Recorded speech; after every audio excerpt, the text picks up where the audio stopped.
Maliens aw salamu alaikum an bɛ malien bɛɛ fo ka bɛɛ wale ɲuman dɔn ni wagati na Mali kɔnɔ ani Mali kɔ ka malien aw sigi bɛ yɔrɔ yɔrɔ ni wagati na ka ouverture média lajɛ an ka bɔlɔlɔ siraw an ka chaîne YouTube n'an ka page Facebook fo ka taa bila sira wɛrɛw kan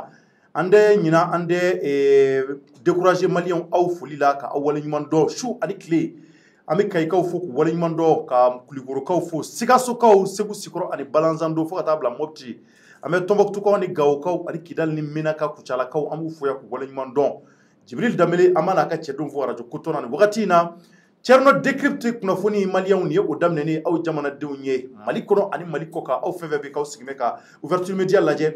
jɛmukan in a bɛ aw ye diɲɛ don o don ko Ala kɔni ye kɛnɛya d'an ma kɔni malien an kɔni wuli bɛ k'an jɔ an sen fila kan ka se ka taa jamana kɔnɔ ka kunnafoniw caman ɲini a bakurubaw an bɛ olu de fara ɲɔgɔn kan ka se ka damadɔw ta ka se ka olu tigi u d'aw ma an b'a fara kosɛbɛ k'a faraw bɔ a la ka ji sɔlɔ ka d'aw ma a b'a mɛn kosɛbɛ walasa a bɛ se ka faamuyali sɔrɔ a taabolow la sabula an b'o de fɔ kunnafoni nafa ka bon kosɛbɛ jamana kɔnɔ malien kunnafoni ɲɛnama n'a tɛ jamana ko jamana tɛ taa ɲɛ kunnafoni kɔrɔ de ka aw kunna k'a foni ko minnu bɛ yen nɔ k'a kun pan b'aw la a bɛ kɛ sababu ye aw bɛ bɔ fɛn caman kalama a bɛ kɛ sababu ye ko minnu dogo m'aw la a ka jamana kɔnɔ aw bɛ bɔ a nafamaw kalama wa aw b'aw hakili jagabɔ wa aw kan ka ko minnu kɛ fana a b'o dɔn a bɛ kɛ sababu ye maa minnu bɛ yen ko jamana hinɛ t'u la maa minnu bɛ yen k'an hinɛ t'u la an ka jamana yɛrɛ hali a tabiya hinɛ foyi t'u la a bɛ kɛ sababu ye k'olu bɛɛ bɔ dugu la o sababu de y'a to ka kunnafoni ɲɛnamaw lamɛn a nafa ka bon kosɛbɛ an b'a fɔ aw bisimila Thierno décrypte jɛmukan kɔnɔ nin wagati in na an bɛ arabadonya la bi juillet kalo o tile 14 san 2021 o ye bi ye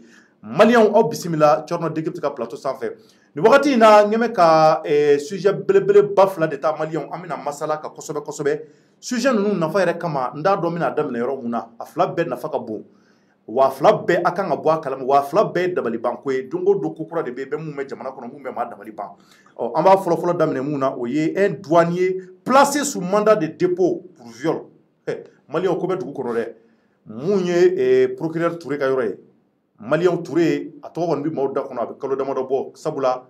ko belebelebaw de bɛ ka kɛ ale ka tribunal la nin waati in na tribunal tɔw fana bɛ ka ko belebelebaw kɛ nka ale fana ka ko belebeleba de ka girin kosɛbɛ maa ma bɔ maa la k'i kɔni dar'i sigi ale ɲɛma k'a fɔ k'i jo tɛ ko dɔ kɔni na ko dalu t'i bolo i bɛ taa su fila kɔni kɛ woni na malien hali o sigana ka bɔ i la Touré ye maa ye maa mun bɛ yen maabaya t'a la waritigiya t'a la fandanya t'a la dɛsɛbaatɔya t'a la hali ni cogoya t'i bolo k'i kɔni sera ale kɔrɔ k'i jo tɛ ko mun na ko dalu de t'e bolo wa e kɔni malien e bɛ t'o lakale kasobonba la an b'a a ɲini nin waati in na an ka Mali juge ŋanaw bɛɛ ye an b'u bɛɛ fɔ k'u wale ɲuman dɔn ko douanier dɔ de minɛna malien viol la douanier an ka finitigilaka don viol kɔrɔ de ka bin maa kan k'a binna musobakɔrɔ dɔ de kan musobakɔrɔ n'a fɔra ko maa binna maa ko kɔrɔ a tigi binna tigɛ k'a sɔrɔ a ma k'a ka yamaruya kɔnɔ a ma diya tigi a ko kɛra cogo jumɛn an bɛna don o de la k'o walawala aw ye a y'a partager c'est très important o tɛmɛnen kɔfɛ an da bɛ don sujet filanan na nin wagati in na o ye jumɛn ye malien ko reprise des opérations conjointes entre le Mali et la France ko belebeleba dɔ de fana tɛmɛna Mali ni France cɛ anw ka ɲɛmaa ni o ye le président de la transition Assimi Goïta malien an bɛna fɛn caman fɔ a y'aw tulo dayɛlɛ kosɛbɛ a b'a kalama k'a fɔ caman kun ka laɲini ye ko France ka bɔ an ka jamana kɔnɔ nka jaa anw dajuru dogolen don dugumana na ka bɔgɔ k'a kan maa caman d'a kalama o kɔrɔ anw bɛ ka kulebaw kɛ nka juru in kɔni bɛ dugumana na bɔgɔ b'a kan faamaw ɲɛ b'a la u tɛ se k'a fɔ an ye ko an ka juru bɛ duguma dɛ a ka gɛlɛn ni France dimina dɔrɔn u b'a tufa dɔɔni k'an sama ka gɛrɛ u la n'an dimina k'an dimi ka taa sira o sira fɛ France b'a tufa k'a yir'an na k'a fɔ k'an n'an hakiliw jira ɲɔgɔn na malien ko dɔ de tɛmɛna an ni France cɛ an da bɛna maga la ko an ka ɲɛmaaw kɔni ni o ye Assimi Goïta ye k'u kɔni ye kumaw fɔ ni ka ɲɛsin makɔrɔma k'a fɔ ko mun kɔni ye kalafili ye k'a ko kɔni a bɛna sigi sen kan kosɛbɛ ko transition ko bɛna bonya kosɛbɛ karama yɛrɛ kɔnɔ malien an bɛna fɛn caman fɔ mun bɛna o dabali ban a y'a partager nin waati in na n ka ɲɛmaa bɛ n ka plateau sanfɛ ani Jefaga ni o ye n ka marakakɛ faama ye ni olu de da bɛna se ko nafamaw ma k'a walawala aw ye kosɛbɛ sabula Thierno décrypte de ko Thierno ka a walawala nin waati in na marakakɛ faama bɛ Ngini Bolafa fɛ mun ye ɲɛmaa ye ale bɛ Ŋunuma Bolafa fɛ a b'u dɔn kɔrɔlen u b'u n'u ka analyse ɲɛnamaw ka se ka fɔ plateau kan walasa ka se ka émission in ka ɲɛnamaya kosɛbɛ Jɛfjɛr tari baasi t'i la marakakɛ faama somɔgɔw bɛ di ba folikan jumɛn b'i bolo malien de kɔrɔtɔlo don k'anw kɔnɔ nin waati in na an bɛ retard la dɔɔni do folikanw na i k'a ɲɛfɔ jamanadenw ye Thierno n bɛ folikan fɔlɔ e la o tɛmɛnen kɔfɛ n bɛ ɲɛmaa fɔ a fana bɛ plateau kan bi k'an lamɛnbaga bɛɛ lajɛlen fo mɔgɔ o mɔgɔ bɛ k'a lamɛn nin wagati in na Mali kɔnɔ Mali kɔ kan merci Jefaga kuma man ca ni kɛra intellectuel dɔrɔn kumaw ti caya o tɛ yaji faga wala kɛ na nungɔrɔsi na dakɔrɔsi ɲɛma bɛ kɛrɛfɛ waati na ale fana y'an ka intellectuel belebeleba ye ale ye kalan kɛ nasara jamanaw na tubabu ale tubabu de tun taraba sɔrɔ ɲɔgɔn na kosɛbɛ a ye sariya kalanw kɛ an ka ɲɛma kɔni o de y'a to an fana hakiliw sigimɛ kosɛbɛ n'an bɛ ko kɛ a b'a an sigi an n'a bɛ masala kosɛbɛ a b'an bilasira o tɛ wa ɲɛma folikan jumɛn b'i fana bolo Cɔrɔ n ka foli bɛ maliyɛn bɛɛ lajɛlen Ouverture Media auditeur bɛɛ lajɛlen mɔgɔ fɛn fɛn sɔgɔlen don an ka plateforme kan chaîne YouTube page Facebook Mali kɔnɔ ani Mali kɔ kan an ka foli merci ɲɛma an b'an ka maa minnu bɛ kɛ ja ɲuman in dɛmɛ an ka ɲɛma belebeleba dɔ fana de bɛ ni ale ye Buba Jara ni dɔw ko ko Ti Jara an b'a fɔ yan ka wale ɲuman dɔn ka Busta fana fo Busta Sangare ka wale ɲuman dɔn olu de bɛ ka ja in jira aw la en temps réel an bɛ foli las'u ma kosɛbɛ Maliyɛnw an b'an ka sponsoriw fo Double 7 an bɛ double 7 fɔ an kɔni double 7 kɔni da kɛra ko dɔ de y'an bolo sa an bɛ ɲɔgɔn bolo de fo ka taa ko dɔ bɔ a la sa an bɛ kɔrɔ ni ɲɔgɔn ye fo ka su bɔ an kunkolo la double 7 ye boisson lakika ye boisson énergétique don a ka ɲi maa ma kosɛbɛ a b'i fari foni an bɛ foli las'u ma savon dima yarɔ o kɔni o kuma banna o maa minnu ye ne ka kumaw kɛ yɛlɛko ye parce que ne b'a fɔ ko savon dima bi zanfala finman ni zanfala jɛma b'a bi bronze caman ma da o la nka dɔw donnen a koli la olu ye n wele ko Cɔrɔnɔ k'e pourtant zanfala finman de tun bɛ ne na n ye n ko savon dima la dɔrɔn a banna pewu wa ko n b'a la ka bronze fana ko muso yɛrɛ b'a la k'a fɔ ko n bɛ ka ɲɛ o ti dɔwɛrɛ ye savon dima kɔ donc a ye nkalon bɔ n da ka taa butigiw la mugan-mugandaw b'a la da bɛɛ b'a la ala ka barika don savon dima la an bɛ Yaraweli baarakɛlaw fana fɔ k'u wale ɲuman dɔn ni o ye Mali taji ɲuman ye nin waati in na an bɛ don sujet kɔnɔ maliyɛnw a y'a partager an b'a ɲini an kanubagaw fɛ a y'a partager kosɛbɛ a kana kunnafoni ninnu da aw kelen ma parce que ala y'aw garisɛgɛ aw bɛ ka bɔ an ka kunnafoni ɲumanw kalama maa minnu bɛ yen ko u t'a kalama a y'a partager walasa u fana bɛ se ka bɔ a kalama cogo min na an b'a daminɛ doyen na maliyɛnw an ye ko dɔ ye bi an ye ko dɔ mɛn bi wa an wulila k'an jɔ an sen fila kan ka taa ko ɲɛɲini mun y'an dabali ban ko an ka Mali finitigi dɔ ni doyen don doyen olu de b'an ka mobiliw dédouaner olu de b'an ka frontières la fɛn fɛn bɛ k'a bɛ don an ka jamana kɔnɔ olu de b'a bɛɛ sɛgɛsɛgɛ aéroports la olu de b'a sɛgɛsɛgɛ k'an ka finitigilaka dɔ an ka bonya bɛ finitigi bɛɛ yɔrɔ nka kunnafoni ye kunnafoni ni mun fɔra a bɛ fɔ walasa ka se k'a walawala jamanadenw ye mɔgɔw bɛ se ka faamuyali sɔrɔ a la ko nin finitigilaka in maliyɛnw k'a minɛna de a bɛ ka ben muso dɔ kan a bɛ ka ko dɔ kɛ muso dɔ la ko mun bɛ yen k'a ye maaw dabali ban maliyɛnw an da bɛna s'a ma ɲɛmaa bɛ kɛrɛfɛ nin waati in na kunnafoni bakurubaw bɛ ale yɛrɛ bolo a bɛna don a siɲɛkɔnɔɲɔgɔnw na a bɔlɔnkɔnɔninw na k'a ɲɛfɔ ye kosɛbɛ ɲɛmaa ko tari doyenkɛ ye mun de kɛ tan a ye mun de kɛ walimuso la ou bien an balimamuso la k'a ko kɛra cogo di kuma b'i bolo bon Cɔrɔnɔ merci beaucoup finalement il faut pas que mɔgɔw ka a bilo hakili la k'a fɔ ko ne yɛlɛ o yɛrɛ fila a bɛɛ kelen komi an bɛ kunnafoni ninnu tila ni ɲɔgɔn cɛ de a dabɔ kun y'o ye quoi pour que maaw k'a dɔn k'an bɛ fa la an bɛ ba la c'est vrai bon en réalité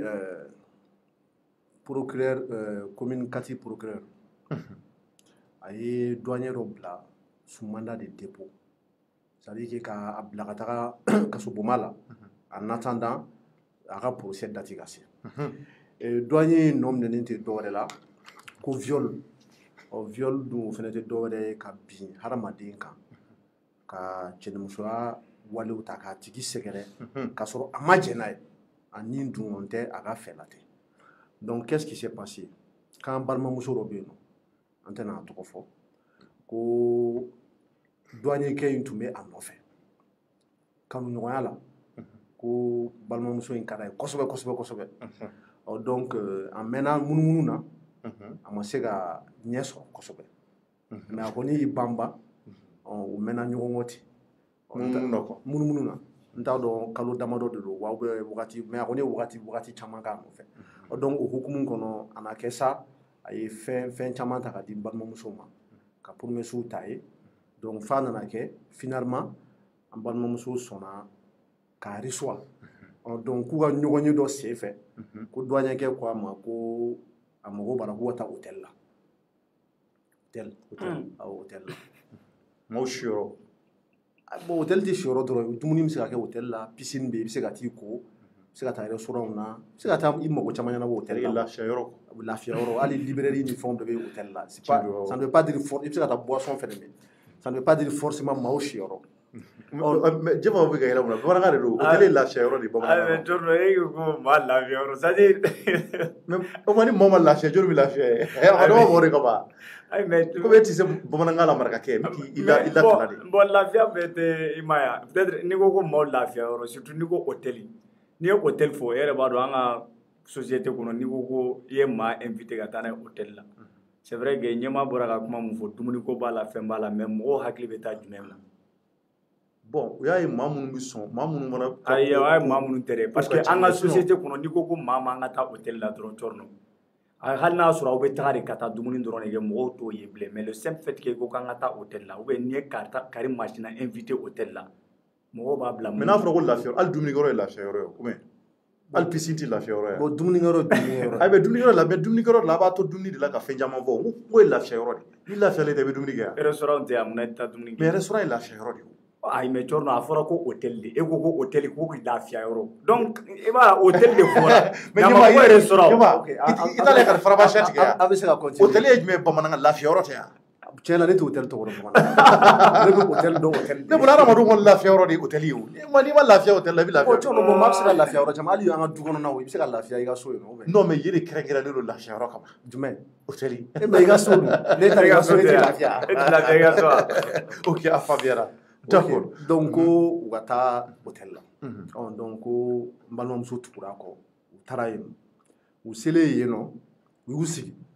donc finitigilaka n'o ye douanier ɲɛmɔgɔ dɔ ye an tɛ tɔgɔ fɔ kɛ donc k'a ko an balimamuso ma ko a bɛ fɛ k'u ka yɛlɛ k'u ka taga i t'i kan kɔrɔta dɔɔni a ɲɛma ok pour que maaw k'a mɛn yan a kɔrɔta kosɛbɛ cɔrɔnɔ micro bɛ dara mɔgɔw tulo b'a la ayi mais i kɛbɛ k'a jigin dɔɔni a bolima fɛ i bɔra ka glace ji min yanni ka n'an ka sɔgɔsɔgɔ dɔɔni voilà i b'i kan kɔrɔta maaw k'a mɛn kosɛbɛ ko mun kɛra ok donc o kɛlen ko douanier ko an balimamuso ma k'u ka yɛlɛ k'u ka taa chambre kɔnɔ balimamuso de y'a fɔ wa douanier de ko ten a douanier de ko an balimamuso ma k'u ka yɛlɛ k'u ka taa hôtel chambre dɔ kɔnɔna la k'u ka taa mun kɛ voilà donc an bɛ se k'a fɔ ma ko lafiya yɔrɔ sinon e bɛ ka hôtel bakuruba tɛ lafiya yɔrɔ ye ok a faamuyara voilà donc balimamuso ko mais ko k'u ma na o kama dɛ k'u nana don u ka ɲɔgɔn ye u ka kuma munna ko douanier b'a fɔ ale k'u ka taga yen fɛ ko non k'ale ye Mali mɔgɔba dɔ de ale ye finitigilaka de ale ye ɲɛmɔgɔ de ale dɔnnen don donc ko ale o sutura kama ko donc ko balimamuso ka wuli ka tugu ale kɔ k'u ka taa ɲɔgɔn ye yen yɔrɔ la ko walasa maaw kana ya bon peut-être que a furulen don ou bien tanga b'a kan a tɛ fɛ maa wɛrɛw k'a ye donc peut-être que a ka kuma ninnu sera ka an balimamuso convaincu donc o fana wulila ka tugu a kɔ donc u taara sanfɛ donc u selen yen sisan a ye daw sɔgɔ donc a ye fɛn minnu tun b'a kɔnɔ cɔrɔnɔ c'est des trucs très très sérieux n'i tora ka layɛlɛ dɔrɔn ale tɛ k'i layɛlɛ a ko ne bɛ k'i layɛ de o de fɛ k'i layɛ o de bɛ k'i layɛlɛ ɲɛma o n'o don naga ɲɛ wuli ɲɛma i ka kuma fɔ ne ma yɛlɛ o ne bɛ k'i lajɛ dɔrɔn non an bɛɛ k'a lamɛn ok donc sisan nɔ u selen yen balima fɛ douanier ye a binna an balimamuso kan a binna ka bɔ cɔrɔnɔ i b'a dɔn problème ye mun ye a ma da binkani wale dɔrɔn ma a ye kow kɛ ko minnu c'est des actes inhumains c'est-à-dire que hadamadenya kɛwale yɛrɛ tɛ quoi a binna an balimamuso kan muso kelen ka résister ko cɛ k'a bila cɔrɔnɔ a cɛɲɔgɔn tɛ dɛ a y'a tɛti k'a boxer k'a ka finiw fara muso in awɔ muso in mais o ma a ye mun k'a la mais je sais pas bon peut-être que o bɛ procureur ni enquêteur ka niveau la moi je ne sais pas parce que je n'ai pas accès au dossier mais vraiment pour que ka taa se fo nin niveau la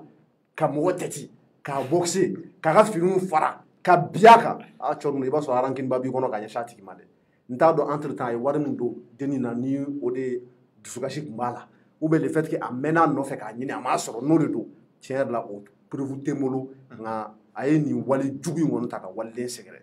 a tilalen k'a ma dan o ma dɛ a ye mun yɛrɛ kɛ mun yɛrɛ ne choqué kosɛbɛ qui est choquant qu'on peut considérer comme circonstance aggravante ko mobili clé wuru wa bon n'a mobili clé n t'a dɔn ni clé wuru de don wa ni clé de don mun bɛ fɛn wɛrɛ dɛsɛ ou bien ni mobili mun bɛ mɔgɔ kɛ ka mobili yɛrɛ wuli wa k'a y'o de ta cɔrɔnɔ ko ka baara kɛ n'o ye dennin kan Allahu akbar k'a y'o kɛ cɔrɔnɔ ça c'est des actes inhumains o kuma c'est horrible a yɛlɛla ni clé wuru in ye cogo jumɛn hôtel kɔnɔ bon ne t'a m'a fɔ n ko clé a fɔra n ye ko mobili clé bon clé in ye mun ye je sais pas hali n'a kɛra clé fitinin de mais déjà binkani o ye crime de bon ni c'est à dire clé bɛna mun ɲini yan yɔrɔ la k'a ye mun kɛ dennin na n'o ye cɔrɔnɔ an ka da tɛmɛ o yɔrɔ kan voilà. Donc, je pense que Behakli sont quoi. Net sega au détail c'est trop inhumain et cruel. Donc, auquel est oui, Tegekal. Yaro Kulegaon y fait un bolé. Donc, Fintigalaka ou Nanakanaka Che. Katranaï. Donc, enquête ni font qu'on fasse la Foka, Bina, Denika, violente Kosobe. Donc, à dire communicatif Mahoma. Donc, Dirisa tous les Fenaka Che, donc, Willa, Koga Blata, MC à la Karata Selika et Foro, Aka Hakli qui miri à la Koketaola. Arana Danake Mali Famaide. Al no son ni Afrique Fama de Congo. Chorno, ni Kewale. Charia n'allait pas rester impuni.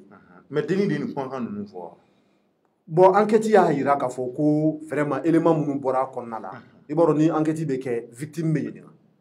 Le présumé innocent ou bien celui qui est poursuivi. Donc oti ki fait be yedina. Donc ou élément bel be fara nyogo nga 600 non ka ira ka fo chronologie là ko kerata ko donata ko borata. Mais même si on profiter mun fait chorno ni yoro ina ni o ene rega analyse personnelle ni miso ko fo c'est que en balma muso. Je sais que Bibina Gela je sais que la situation économique dans le monde entier, c'est très difficile. Et ça dit que Ali Waf la sortie Bibina. Problème du tout. Ni René Wakina ni Mama Chorno. Avec ce groupe. Parce que Gela Bijamana qu'on a trop. Mais aucun mogo bla. Ça dit que Actina Sorola. Ce que la dame l'a fait, ce n'est pas condamné par la loi. Ce n'est pas condamné. Kafokini Mogana Nyogon fait ou Willa Moko. Charia qui n'est tout au con. Mais Beki Koroshi hier là. Parce que Absega il se nata dola Kafoko Famado, Fintilaka do, douanier do, et je sais ministre do, ou bien Famado do, directeur de Yorodola, mais il t'a dit Djogodo. Et bien tout cas, Abtani Wale Naswa Taki Segere. Donc franchement, quel que soit l'intérêt que tu as visé au départ, Abtake Kololo hier. Vraiment, on a des dépôts et doyen Keka. Bon. Ou information ni bite kunu ouais c'est sûr parce que donc on va ira ka fo akuma funi kontuna donc mali akila ay nyama ka kuma famille ni de kera communicateur tribunal donc au flek a mandat de dépôt de doyen ka kan tuola parce que ko ani musulman do de karla nyona ma kon ma soro ka don abse ga musu ya ka wardun wal ma ko do kera mata do mais quel qu'en soit alpha mais chorno al ne musu 1 milliard de dollars ça ne donne pas le droit de la violer. Ah non c'est ce que j'ai dit, ce que la fille a pu faire. Au net information caramantaro on est donné à avoir de double mais elle n'a qu'un milliard de tout. Ça ne donne pas le droit au douanier de violer la dame. Jamais. Mais est-ce que le fait que Denis est tout droit, Denis m'a tout quoi? Mais Chorno, Denis n'a pas tout quoi. Elle nous donne un menemenen wo qu'on a là. Charia ta daga tcheka biaka. Amour faut qu'on canobola. Mais en bas mon muso koloshi. C'est très important. Donc Malien wa rapport ka ni Jeff ga yi rapport ka profo mais ko ndi kera Bamako kono Malien ambalma ke yanga finitiki ni o yale douanier do nganda to fofolo parce que ko bi 5 ans ni wakati na ka ko nyanyini kosobe wana vana teka daraka mundi hali dini yere bla nyona exactement bu fo nga quand même ko ga ira ka fo ko viol le kera bingan de kera ko ina wa ko dini jukina kay kliuta ka do dini yoro la yoro mbika fo mandi dala. Donc bana na kosobe donc kulika on de bora hôtel yera anda to fofolo donc ko bi senka nyanyinu bi senka donc o de nana ke sababu touré fleka dossier mina teke flala donc touré ma laje ka foko ma badu ale ko ay sharia de ni munge o de bike donc ala ko sharia sosorea ane ma ba ni na folo bi bolo ye sharia sosorea donc ay mana de dépôt da fentinga kata donc e bolo ko ke chogo nyana wa.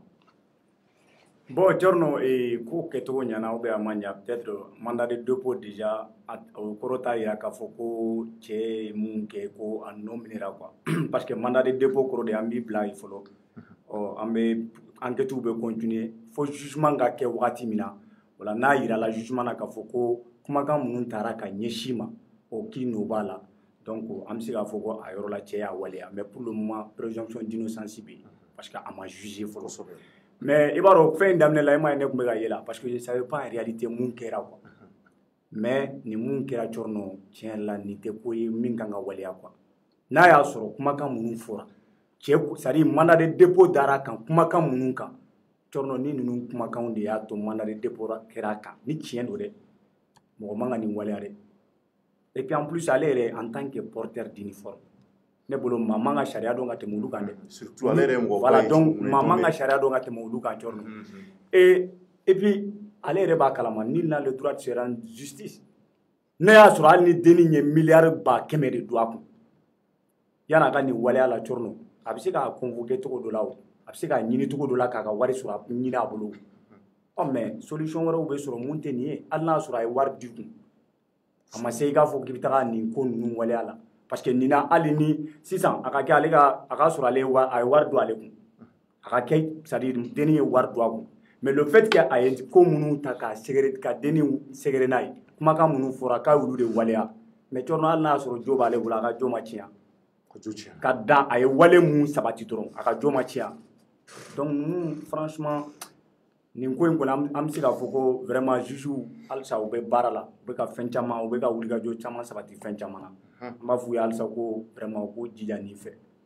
voilà vraiment u k'u jija nin fɛ nin ko ye ko min bɛ ko vraiment a bɛ mɔgɔ dusu da a b'a yira k'a fɔ ko justice bɛ ka na parce que an y'a ye côté bɛɛ bɛ ka kɔngɔ o tɛ ka ɲɛma côté bɛɛ b'a la ka kɔngɔ o kɔrɔ da bɛɛ bɛ ka gosi gosi maa ma bɔ mɔgɔ la i kɛra classe o classe ye i kɛra journaliste ye i kɛra politique mɔgɔ ye i kɛra porteur d'uniforme ye mais an ka juge damadɔ bɛ yen n'olu tɛgɛ da i kan k'i minɛ manamana ko la i tɛ se k'a ɲɔgɔnna wɛrɛ k'a d'a ma ko ye. bon Corno c'est à dire que généralement différence mun tun bɛ an ka jamanaw cɛ ni o ye farafinna jamana caman ye avec les pays dits développés ou les pays démocratiques tels que la France, les États-Unis, l'Angleterre, un peu partout en Occident. O de tun y'a ye k'a fɔ ko an fɛ yen a bɛ fɔ ko il y a la justice à deux vitesses. La justice sélective mais an ɲɛ b'a la k'a fɔ ko o bɛ ka dabila halisa an ka sariya tigɛbagaw an ka kiiri tigɛbagaw u kan ka œuvrer ka continuer ka taa o sira kelen fɛ procureurs ni juges u kana mɔgɔ bɔ mɔgɔ la c'est à dire que tant que procédure respectée don n'a yɛrɛ la k'a fɔ ko karisa nɔ bɛ nin na ou bien karisa nɔ bɛ se ka y'a la enquête ka kɛ jusqu'au bout ni maa mun kan ka bila justice ka disposition na k'i ta k'i bila sous mandat de dépôt i ka bila sous mandat de dépôt wa n'i kan ka taa procès la i ka taa procès la n'i kan ka ɲangi fɛnɛ Corno i ka ɲangi et on voit que depuis quelque temps Dieu merci il y a beaucoup de magistrats qui ont pris leurs responsabilités quel que soit le poste que tu occupes ou bien i ka place ye mun ye société kɔnɔna la u t'i ɲɛda lajɛ franchement ils agissent donc an bɛ profiter yan k'olu fo kosɛbɛ c'est comme ce qu'on a dit il y a des magistrats vertueux au Mali minnu vraiment sariya ka d'u ye u ye métier choisi amour de kama u m'a kɛ fɛn wɛrɛ kama parce que tu ne peux pas être fonctionnaire dans la magistrature k'a fɔ ko i ni avocat ka revenu bɛ se ka kɛ kelen o tɛ kelen ye o un avocat fait partie de la profession libérale c'est comme si i ka cabinet bolo i ye homme d'affaires de ye voilà affaire de bɛna d'i ma i b'a traiter i bɛ miliyɔn i bɛ se ka miliyari sɔrɔ a la mais n'i ye magistrat ye juge ou bien procureur m'a fɔ k'i ni bɛ fɛn man kan dɛ mais e bɛ sara kalo de la donc i ka amour baara ye amour de b'a to i b'o métier choisi donc on voit que franchement il y a beaucoup de magistrats je profite de cette occasion pour dire k'u caman fo ni minnu dɔn a bɛ se ka kɛ caman bɛ yen ne tɛ minnu dɔn qui sont très bien procureur Touré c'est un exemple n bɛ profiter ka n fa yɛrɛ fo n'o ye procureur Banjugu Jawara ye Banjugu Jawara an b'a fo yan voilà cour d'appel la avocat général don procureur général ka substitut dɔ don n'o ye avocat général ye an ka foli b'a yɛrɛ ye kolo gɛlɛntigi don voilà donc n'u ɲɔgɔnna caman n ka foli bɛ n kɔrɔkɛ n'o ye Jibila Mayiga n'ale fana magistrat ye commune 6 la n'u ɲɔgɔnna caman donc vraiment an b'u fo halisa wa continuer ka baara kɛ walasa jamanadenw justice ka se ka rendu cogo min. Merci beaucoup Ɲama ni waati na Maliens an bɛ don mun kɔnɔ o ye reprise des opérations conjointes entre le Mali et la France a yɛrɛ bɔra k'a ye Mali waati dɔ tun kɛra la Faransi kun dusu bɔra u y'a yira an na k'a fɔ ko u bɛ n'u ka sɔrɔdasiw ni ka se k'a jateminɛ an n'u ka sɔrɔdasiw bɛ taamaɲɔgɔnya mun kɛ centre ani Mali kɔrɔyanfan fɛ ka se ka bamaciw kɛlɛ ko u bɛna o kow jɔ fɔlɔ ka ko dɔw ɲɛɲini waati y'a sɔrɔla an n'u ka adamadenya kɔni caman bɛ ka bɔ a barika la sabula waati dɔ kɛra la Mali kɔnɔ yan jamanadenw ye wulikajɔ sabati k'a fɔ ko u tɛ Faransi fɛ ko fo Rusi de ka na an ka jamana kɔnɔ a yɛrɛ bɔra k'a ye jamanaden caman taara fo Rusi ambassade da la mun filɛ nin ye Bamako kɔnɔna na commune 2 kɔnɔ ka se ka taa u dama kasi Rusi k'u bɛ fɛ ko Rusiw olu ka sɔrɔdasiw de ka na anw dɛmɛ wa ko an mago bɛ Rusi la k'an bɛ fɛ Faransi k'a ka kasa cɛ ni ka bɔ an ka jamana kɔnɔ o kuma in waati la bɛɛ y'i ta fɔ nka a yira k'a fɔ an ka ɲɛmaaw kɔni bɛ lajɛliw la u bɛ ka kumaw lamɛn nka foyi tɛ ka fɔ ka b'u da nka jamanadenw kɔni ka hakɛ ka wulikajɔ kɛ ka ɲɛfɔ u tɛ nin fɛ u y'u ka hakɛ ye nka tari a bɛna sabati wa tari olu b'a la ko ka maa minnu wele ka na n'a kɛra Rusi ye walima a kɛra Chine ye o a kɛra Japon ye a kɛra Amérique ye o tari o maa ninnu bɛna ka na anw dɛmɛ Ala n'a kira de kama wa o de ye ɲininkali ye fo bɛɛ ka dɔn k'a fɔ diɲɛ kɔnɔ jamana o jamana bɛ yen bɛɛ de bɛ k'i ka intérêt défend hali ni Faransi taara ni maa wɛrɛw nana o suguya kelen don o de y'a to ko bɛ yen n'a bɛ kɛ jamana ka ɲɛtaa kɔnɔ a bɛ kɛ ji ɲɛma jɔlen na k'a lajɛ est ce que Mali ka hɛrɛ b'a la wa est ce que nani nun de ga bora nyongo mu mina douala mu mina douala ngango nana ka fo wati dogo ngira la ko trabasura ko sobe Mali ani France che wati do yasoro la nyere ame ko France élection présidentielle buruburu de kumisenga ko Macron ere ngame ka bulika joko de ato kai de ngunu beita fola fanna na wati dolo ko mado eteke da klokoro o teke da klokoro la ere o ere fariana choko muna fuka na ke Macron ere dusuna na boka fere nyefo ka nyeshanga jamana ma o an ere kumi do de la teke da klokoro e chama mese ka boala choko muna parce que Macron e gele soro a wati la France ko chede unyi nge ko sobe o an ere dabali bana parce on baro tsika ke on jamana ko ne ka teke da président klokoro o akoni ngira nga président do la ka bugo ngamada nu nyono wara ke o kara jamana dum ve ngama kelen de ninge o anana e ka fo kono nana France dusu kumbora ko sobe bere kumbolo ko France bi na ka kasache kata amali on balla kai wati dama don dro France la ka foto kuni anga surasu kunye bara boya mu bo nyogombolo tama nyogoya mu bo nyogombolo wala seka seka bamanchu kele ku bina fara nyonga ka kelo dambe bedda bali bana amali on kokoro wara bi senga ni wati na ko Assimi Goïta promet à Macron le respect de la durée de la transition o ba ira ka fo ko Assimi layduta ay kuma kan vo Macron ye ko transition hake ka bi bunya bashi fo itala o ba yira ka fo ze France ti on fana mbay sawo mamunu ngo na sikana bula asikana ka bula pew France jome nani ko bache ba sorla on de mun kalama donc nyima bina do la kuma le France ke nyima ye France dugu duma on jama nge ka teme muna ko nu Lyon ani ka ta fara ko dugu nu Brest be o tede ha ani ka fara ko dugu duma ban nu dugu nu do ka di ko sobe ani Rochelle o da nyima o ale olu beke neju chela ko ma sin folo donc nyima amina micro jola akila iben ko nu kalama ko Assimi kuma kan ko Macron ye donc ibi mun kalama la. Ok Thierno, merci beaucoup iga Allah. Bon me fait comment dire précision doit apporter. Et comment on fait comment là c'est très important. En réalité, les pays n'ont pas d'amis mais ils n'ont que des intérêts. En gros, faut tout le temps c'est au folie là. De Gaulle au fort. Poutine il fait la casse au ala mamme. Mo ba wuli ka fo Poutine go la Russie défendra ses intérêts en Afrique coûte que coûte. Il y a intérêt faible farafina no kube na kuba défend. Misali là, mais un exemple d'autre. Pour te dire que du côté quoi. Je donne un exemple très précis. OK. Si j'aime beaucoup l'histoire. Anga segin doni Première guerre mondiale. Deuxième guerre mondiale. Aïwa, ay ko ruka di ko sobe o. Amta 1941. D'accord. Watimna allemand yi risu bombardé lam. Amna kuma ici les gars. D'accord. Je sais pas. Il veut que il a président fait sinon non attends. Non mais il m'empêche de me non même pas Yema. Vas-y en club là. Comme Yema mur de Berlin nous ngada aller quoi. Mur de Berlin deuxième guerre mondiale. Ya et puis après nous ko do chiko ah. Abi bola sa Yema ngata club là. OK. Allemagne qui a réussi à attaquer. C'est à wakati Union soviétique là. Ukraine jamana bebaro ko Ukraine tumi Union soviétique fait kosobe bon tellement que Staline a tumi nyanga tabi Ukrainien wa chorno ça dit que ou famine de créer Ukraine famine bamananga lama ça dit que Congo wala ka Congo jagwa kuga kam ay ma hakem fara ma bayiri ka des milliers et des milliers do ko ka ma millions historien ma kumala man bo ibaro awati jebe kenu ka allemand ke c'est-à-dire que Ouma Fogo Hitler n'a pas ce sont des satans personnifiés tellement que ma djougo hena tout de soguna ou yo muge jifu là déjà exemple mais iba kala ma chorno ambega boli sumunko a wati tellement que ukrainiens ont signé quand les allemands sont rentrés en Ukraine et voilà il fait Ukraine muso me munga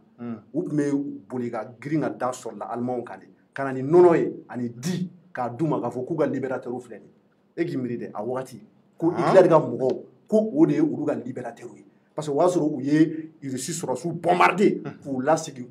goût quand on est au Moscou. Donc imagine qu'à l'époque un monsieur comme Hitler et ses éléments étaient considérés comme des sauveurs. Et voilà mon mot exemple là pour te dire que ça dit que amitié non intérêt quoi dans tout. Donc ça dit que les Russes ne sont pas des enfants de cœur. C'est pas comme si ni haramadon kadi yurisuyi farafun kadu yobani wafko et Allah ni jamana de nous sengana koyi nana me dien ko be ko non mais la Russie est là pour défendre ses intérêts comme la France défend ses intérêts comme le Mali doit défendre ses intérêts bien sûr bon anya information sur la lettre confidentielle qu'on a oui jumé anya fo jamana don globila donc o information nous me moni irama k'a fɔ ko maa minnu bɛ ka girin ka fɔ Russie ne m'a fɔ ko Russie man di an ka ɲɛmɔgɔw ye dɛ ni Russie nana n'u bɛ se ka Mali dɛmɛ a ka di ne yɛrɛ Mali bɛ se ka lafiya cogo min na Mali bɛ se k'a yɛrɛ sɔrɔ cogo min na o bɛ taa sira o sira fɛ n'o kɛra o ka di ne Yusufu ye mais est-ce que nos dirigeants ont cette même perception des choses même si on sait que récemment Sadio Camara a reçu des officiels russes mais avant ça ou bien après cela comment dirais-je, Assimi Goïta a reçu des officiels français. Il a reçu des chefs d'état-major particuliers de Macron. Macron a un chef d'état-major particulier au bravo français quand même Mali là. Donc français officiel ou tara faut Assimi Goïta fait non. Tchoro e baro muna nana parce que Assimi de a ka téléphone ta. Ka Macron wele français ka mo ba. Mais ne bolo to kojugu yo. Assimi mais tchoro no ti fugare yo. I b'a dɔn anw y'a mɛn bɔlɔlɔ siraw kan ni sira dɔw kan ko Assimi y'i ban ka Macron ka téléphone ta bon vraiment ni Assimi j'ai beaucoup de respect pour lui mais ne t'a dɔn o bɛ se ka kɛ diɲɛ mun kɔnɔ quoi hali Macron tɛ se k'i ban ka Assimi ka téléphone ta o diplomatiquement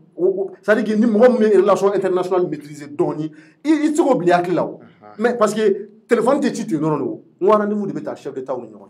cɛ a bɛ fɔ protocole de ɲɛna. Le président de la République du Mali ou le président de la transition du Mali veut s'adresser à son homologue français, Emmanuel Macron, tel jour, telle date. Ou le Macron a calendrier, bon, le président Liberté il n'est pas disponible, mais il est disponible à tel moment. Au fond, en autorité mouroye, en mouroye fait le bout là-bas. Donc, ouf là, ou à service ou nous en contact. Contact. Fait Assimi Goïta ya banque, Macron a téléphone. Mais tu as augmenté des changements là. Mais il faut sortir de la télé-réalité. Nous sommes. Ça, c'est le propos qui sont dans la lettre de confidentielle. Non, mais confidentielle, lettre confidentielle, et puis, comme là, ce sont des gens qui ne maîtrisent pas bien la politique. Sinon, ils sont oubliés là. C'est pas possible, c'est faux. Donc maintenant, lettre confidentielle, il faut coup d'état mon kera fin mai, ni oye bandaw ni Mokhtar dégagé les gabono, kama ja français. Donc au kama, à partir du, si je me trompe pas, du 3 juin dernier, ko Macron ko mouye en opération conjointe ko abena jo anga surasu ni, c'est-à-dire que ko anga coopération, c'est-à-dire que France ils vont suspendre les opérations conjointes avec les femmes que français ni femmes ou te baraké bon comme là non c'est un moyen de pression que la France exerce sur le Mali c'est peut-être pour montrer que elle est rattachée à un principe au principe de doré en démocratie bédia fanga en boule du dondo donc sera sous ka fangata en français en te son donc je pense que Ali Bazoum qui a été mal interprété c'est dans le même cadre ce sont les questions de principe je ne dis pas que la France est blanc comme neige moi faut que France te kojugu France mal les gars kojugu comment tu là mais ce sont des questions de principe il va faut nakera il va condamner Ali CEDEAO texte qu'on a là ni coup d'état kera yoro mais CEDEAO ba ko ça fait partie des textes de la CEDEAO ce sont des questions de principe donc France ko be opération conjointe donc au coffre et Anyaye Kafoko Jumadouan do fait ko Assimi Goïta selon un de ses proches fait appeler l'Élysée Kagoko ou Élysée ou le français par les présidentiels donc Assimi Goïta Kafoko go wele ko téléphone dira ko téléphone dilé ama donc Assimi ko avait fait comme Macron fait donc ko problème ta là ko nani Macron bla en contact donc wa so service ou mana ou fait on labé donc quel est donc Assimi ni Macron ko ñu fond donc ko kelen ñu fond ko Assimi Goïta ko clairement c'est-à-dire que nogote muna ka ya fo français ñana ko ils sont pour la poursuite de la coopération entre le Mali et la France o te do wala de ka be fait Mali ani français an be bara muna ñogon fait an ga continuer ni o bara ye ou te fait a baraka jo il faut français ils vont mettre ils ont suspendu les opérations conjointes et puis graduellement ils allaient peut-être mettre fin à la coopération militaire entre la France et le Mali quoi Assimi Goïta non côté Mali arrangé quand tu fait France ni Mali pour un barajo bon tchorno Assimi Mali force spéciale ñemoy CNSP qu'on a là corps bebala Assimi Bala il est armé de terre force spéciale colonel Diaw Bala il est armé de terre et colonel Wage Bala armée de l'air ou le pilote et Fenge Bala Mouro Kone ani Sadio Camara garde nationale bon tchorno ni ay Assimi Goïta wuleli que c'est quelque part nous benaka Donc est-ce que information mun be ni cɛ ninnu bolo est-ce que a bɛ e ne cɔrɔ a bɛ e cɔrɔ ne mangara ani jefa ka bolo a t'an bolo ce sont des éléments qui sont partis sur le terrain u ye kɛlɛw kɛ c'est-à-dire que chef d'état-major bɛ a ka compte rendu k'u ye ministre de la défense n'o ye Sadio Kamara yɛrɛ fɛnɛ information bɛ bɔ terrain kan ka na ka d'a ma n'i y'a ye quelque part Assimi y'a ka téléphone ta ka Macron wele c'est que u b'a dɔn k'a fɔ vu la situation sur le terrain a tɛ Mali arranger ani Faransi tɛgɛ ka bɔ ɲɔgɔn bolo c'est-à-dire que il n'a fɔ dusukun tɛ Wachorno intérêt ko de don peut-être que le président Assimi a vu que le Mali a plutôt intérêt à continuer la coopération militaire avec la France. Donc ko kɛlen ko a ye layidu di Macron ma k'a fɔ ko en réalité ko u ye délai mun fɔ transition ko la k'a fɔ 18 mois ko u bɛna fɛn bɛɛ kɛ walasa ka se k'a respecter ko fɛn tɛ fara ka fɛn kalo 18 mun parce que ya nazara fɔ bɛ ka caya kɔnɔ ku ye kalo 18 mun kɛ Cɔrno 18 mois hali mɔgɔ min tɛ tubabu kan mɛ bɛɛ b'o faamuya awɔ mais i bɛ to k'a fɔ voilà ko kalo 18 ko kalo 18 k'u b'a respecter ko ni Ala sɔnna a ma k'u tɛ tɛmɛ o kan ko wa ko Assimi y'a yɛrɛ Macron na k'a fɔ ko a y'o ye Macron to k'a fɔ coup d'état ko mun kɛra mois de mai la fɛngɛ Bandaw ni Mokhtar Wane na ko ale bolo k'o tɛ coup d'état ye o de ka kuma rectification i n'a fɔ Blaise kɛlen ka Thomas faga Blaise m'a fɔ ko ils ont rectifié la révolution donc ale fɛnɛ ko k'u ye Mali fɛngɛ transition rectifiée de donc ko vraiment ko Macron ko kuma fɔlɔ dabila quoi ko Macron fɛnɛ ko problème t'a la k'a y'a faamuya ko donc ko maintenant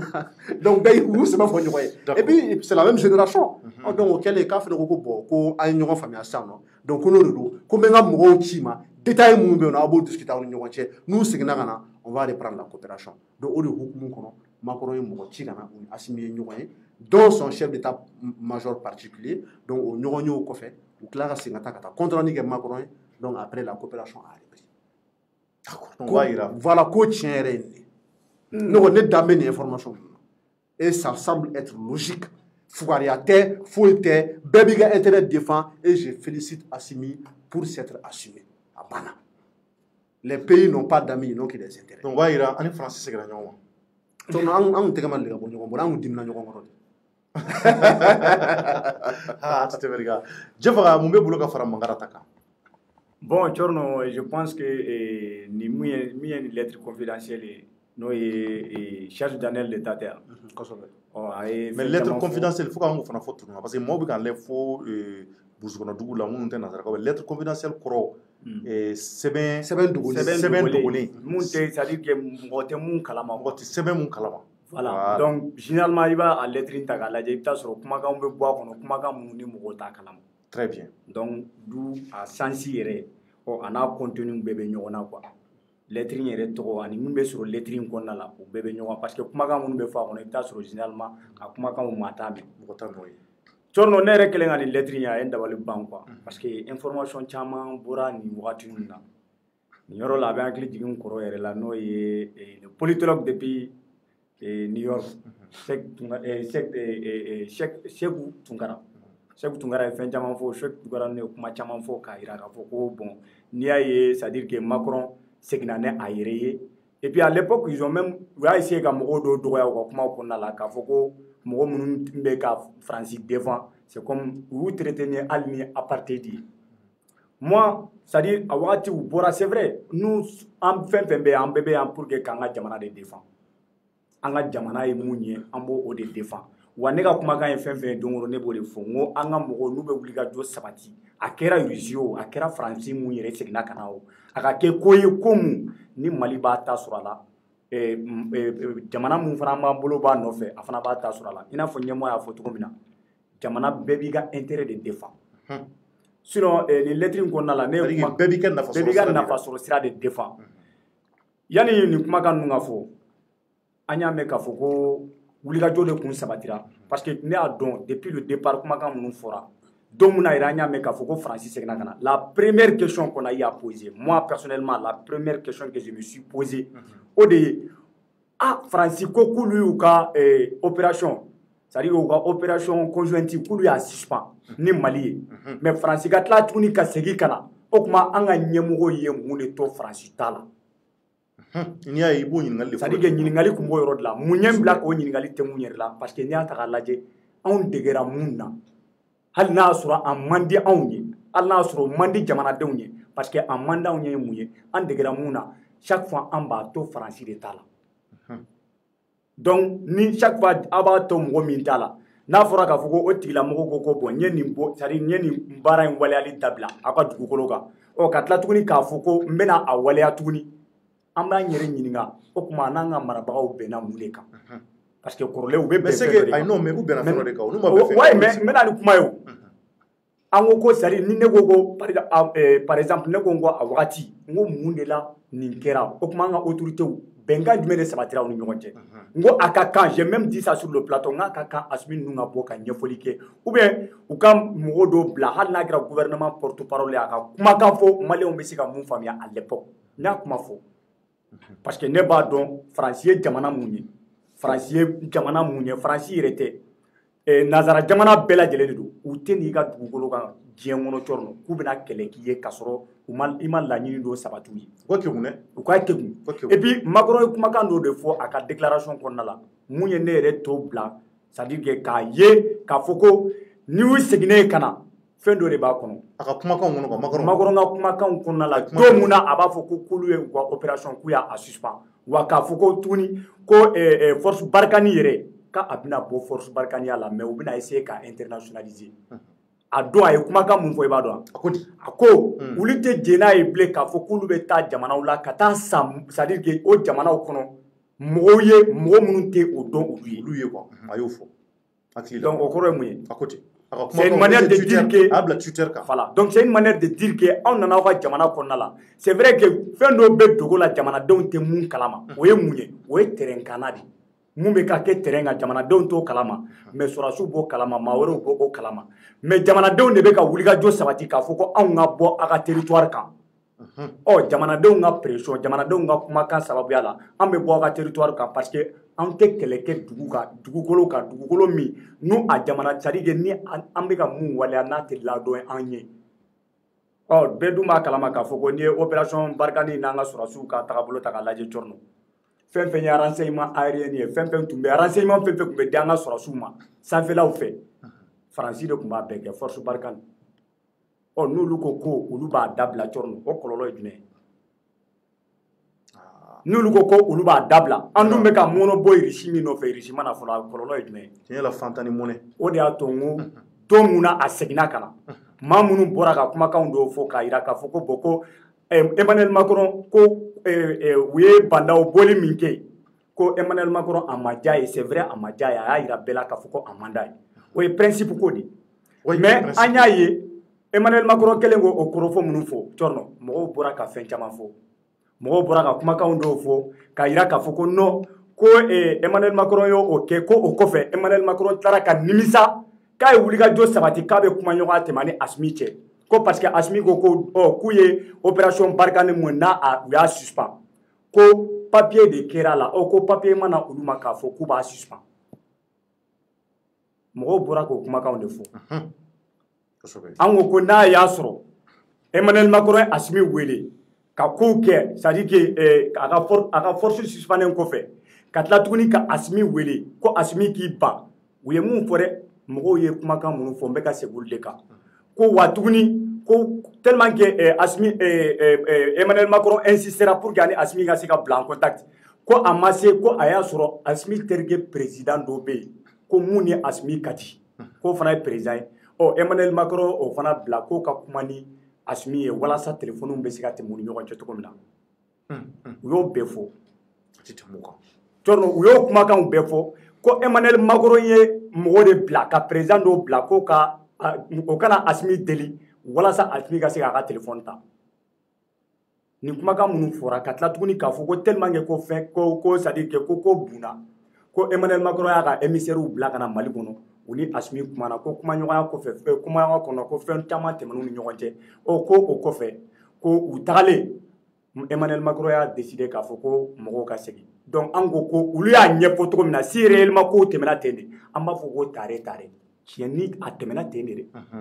parce que n ye mun fɔ n ka kuma daminɛ la n ko ka kɔrɔ anw fɛ yan anw furadama c'est vrai que colonisation banna nka o ye papier ko de mais mun bɛ yen yɛrɛ yɛrɛ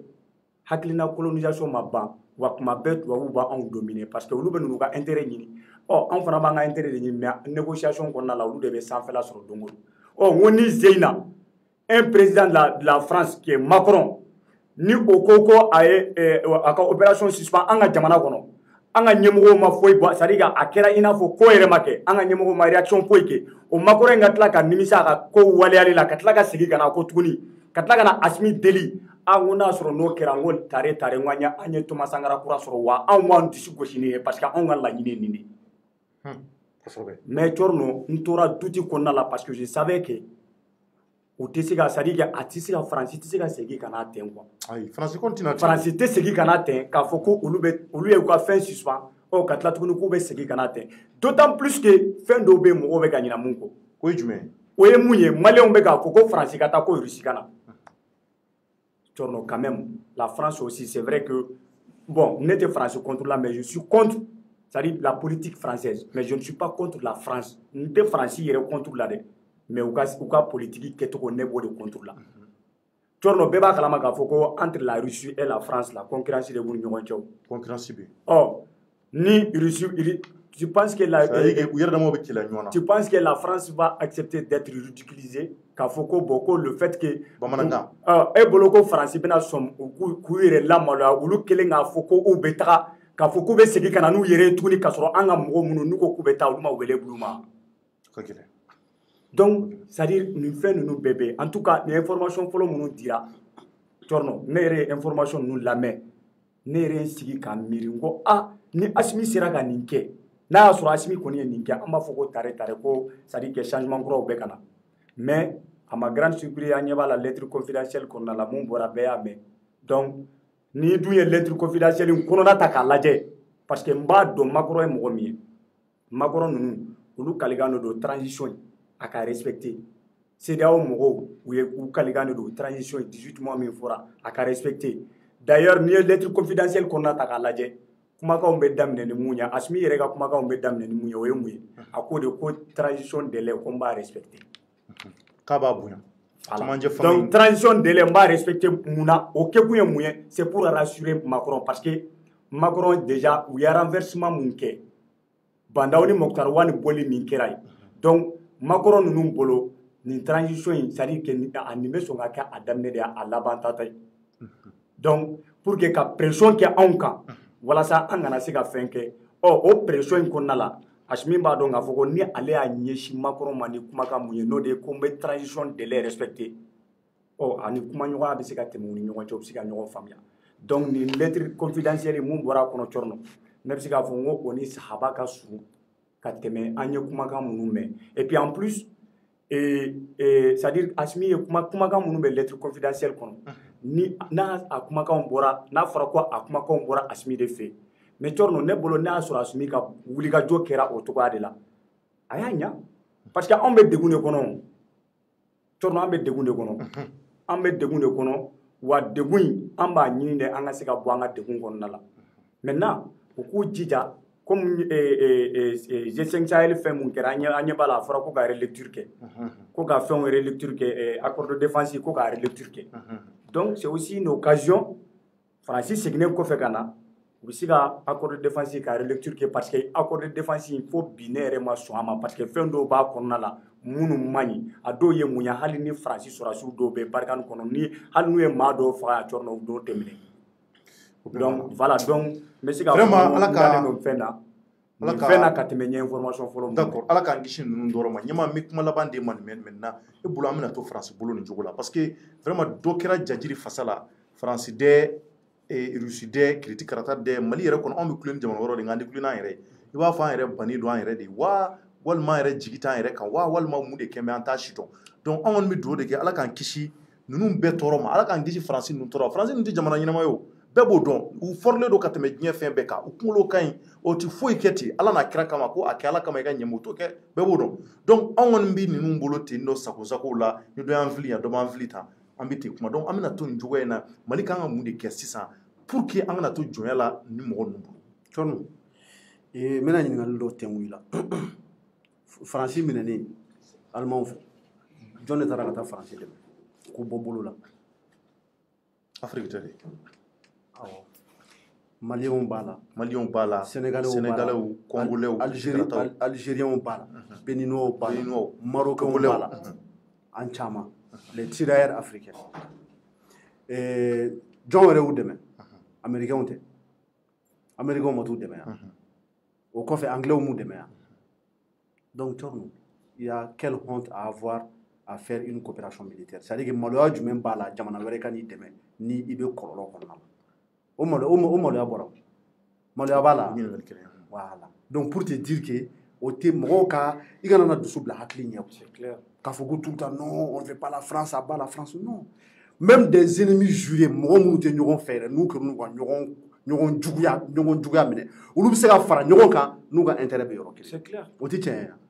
ye. Oui, mais c'est clair. Américains ni Russes est-ce que u ka di ɲɔgɔn kan ala ye depuis combien d'années depuis des dizaines d'années presque a tɛ siècle kelen musa bɛrɛ t'a jɛ siècle kelen na Américains ni Russes commande ɲɔgɔn n'est-ce pas parce qu'ils sont opposés. C'est maintenant que la Russie même tend un peu vers le capitalisme parce que le capitalisme dɔɔni bɛ yen nɔ mélangé à un peu de socialisme mais à une époque là communistes communistes contraire au des capitalistes le père c'est-à-dire que le pays du communisme en puissance oui les capitalistes jamana yɛrɛ ɲini diɲɛ kɔnɔ n'i tɛmɛna États-Unis kan i t'a yɔrɔ c'est-à-dire que u hakilinaw tɛ kelen yɛrɛ mais cɔrɔ ninnu y'u tɛgɛ fara ɲɔgɔn kan n delila k'a fɔ yɔrɔ la n ko wagati min na Staline wulila k'a bɛ Hitler kɛlɛ n ko Américains de tun bɛ dumuni di Russes ma parce que hali dumuni tɛ Russes tellement que u sɛgɛnna mais ils ont accepté et pourtant u commande ɲɔgɔn ye mais c'est-à-dire que an kana dusu bila hakili ɲɛ quoi cɔrɔ le Mali doit viser ses intérêts et toi tu penses que village minnu bɛ centre la ni djihadistes bɛ ka na k'u ka village jeni k'u denw faga ou bien mɔgɔ minnu bɛ nord la ni attentat bɛ ka k'u la don o don e bɛ se ka t'i jɔ olu ma k'a fɔ ko i b'a fɔ ɲɛna a b'a la France ka taga a nata bɔra tan alors que don o don cɔrɔ bingani bɛ ka k'u kan mais malgré que France filɛ nin ye quelque part ils ont échoué ne delila k'a fɔ plateau kan parce que u objectif final ye mun ye halisa an m'o atteint fɔlɔ mais France ni MINUSMA Barkhane u ye nafa dɔɔni ɲɛ yɔrɔ in na c'est à dire que MINUSMA ni France juguyalen don cogo min na sud la yan yɔrɔ la i n'a fɔ Bamako capitale régionale dɔ bɛ yen nɔ n'i taara nord la c'est pas comme ça mɔgɔ minnu bɛ kulekule ba la u ka wuli k'u déplacer ka taa nord la dɔɔni dɔrɔn u ka taa nord mɔgɔ an ka kɔrɔnfɛla mɔgɔw ɲininka u b'a fɔ est-ce que aw bɛ fɛ ninnu ka taga yɔrɔnin kelen non ce n'est pas tout le monde qui veut le départ de la France. Mais cogo di ɲama n ko waati dɔ la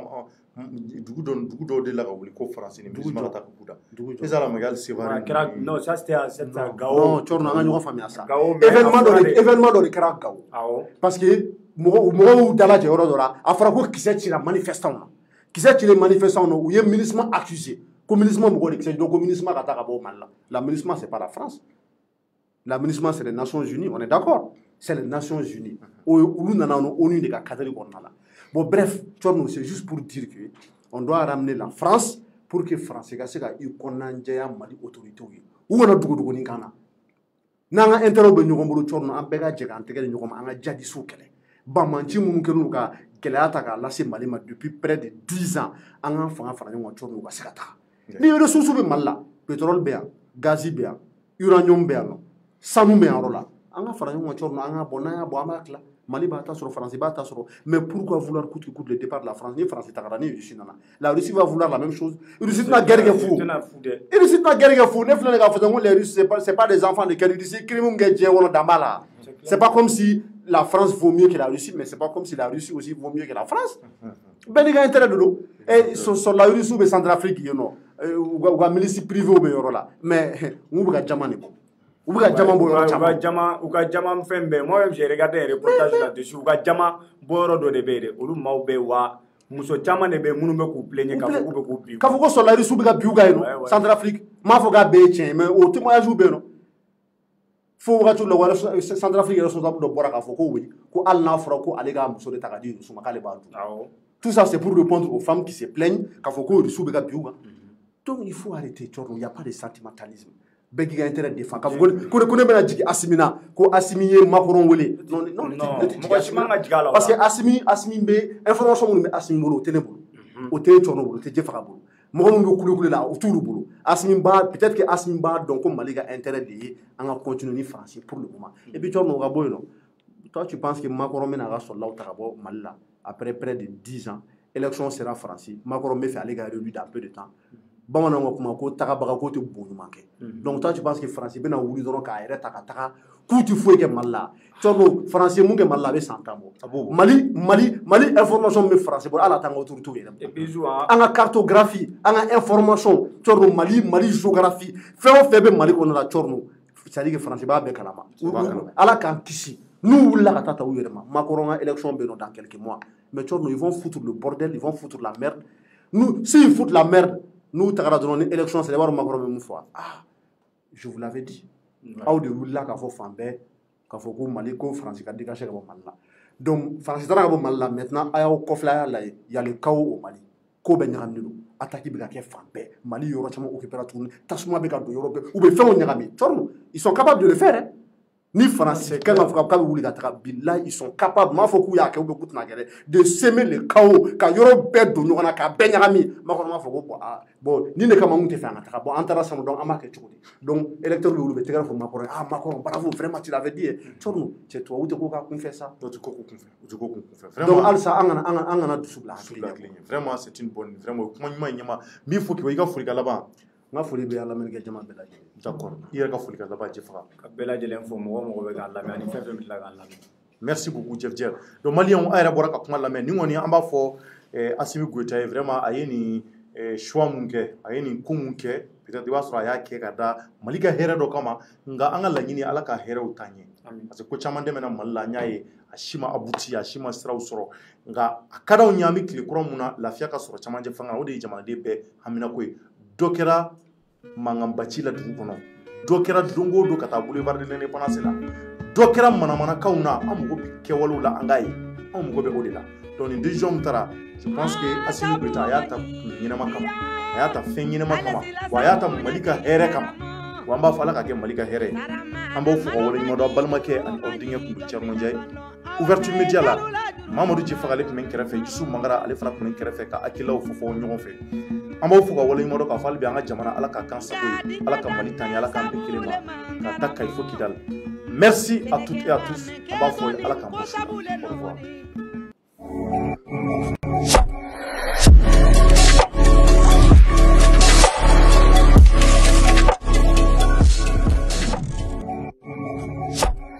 Intense Love, le nouveau parfum pour hommes et femmes by RJ Cosmetics.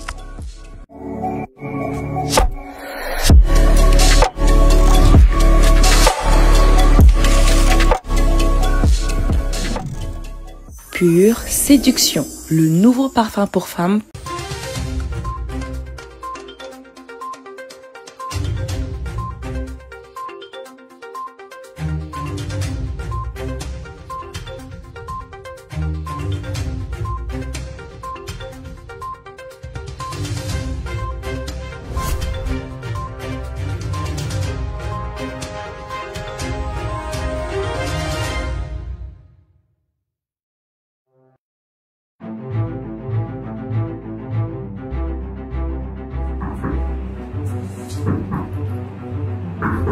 Oui.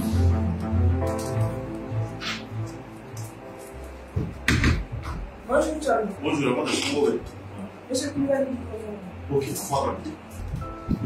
Monsieur Koulibaly. Merci. Sumaworo bɛ baasi tɛ la sigiyɔrɔ bɛ na an ka fɛn kɔ n ta tun bɛ taa kuma fɔ nin kelen na de n b'i lamɛn sisan. histoire de tɔgɔ ko service an ka baara ye denmisɛnnin tilara kalan na yala an bɛ se ka baara garisɛgɛ la cogoya min na ka se ka formation kɛ joli bɛ se ka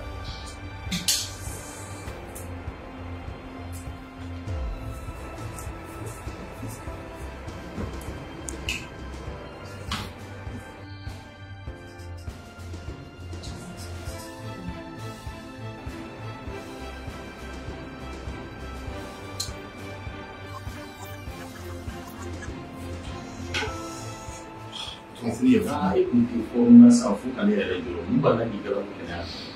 juru sɛnɛ.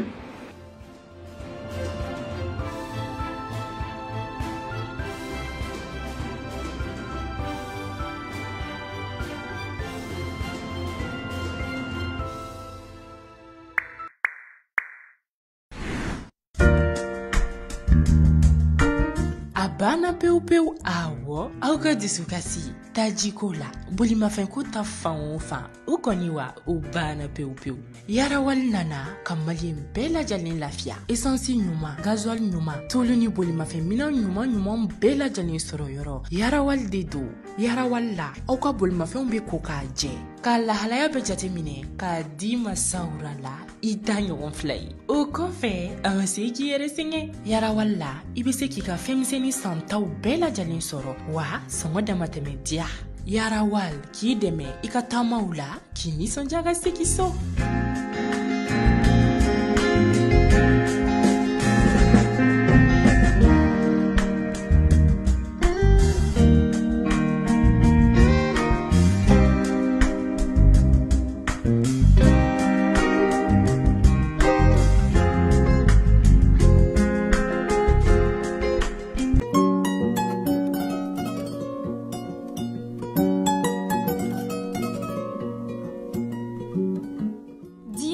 Société Sodima ka safinɛ kura dilannen de don awɔ kana aw lafiya a ka sokɔnɔ baara bɛɛ lajɛlen na fininɔgɔko b'o la minɛnɔgɔko b'o la fo ka taa se farikolo yɛrɛ saniyali ma safinɛ dima a jɛnsɛnnen don mali fan 14 bɛɛ lajɛlen na mɔgɔ minnu fɛnɛ mago b'a caman santa la u bɛ weleli kɛ 75 30 fu ani 51 safinɛ dima safinɛ.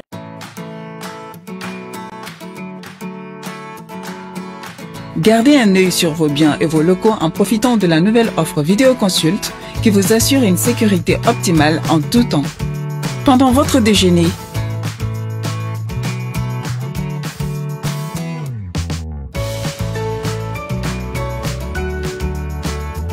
ou depuis votre bureau,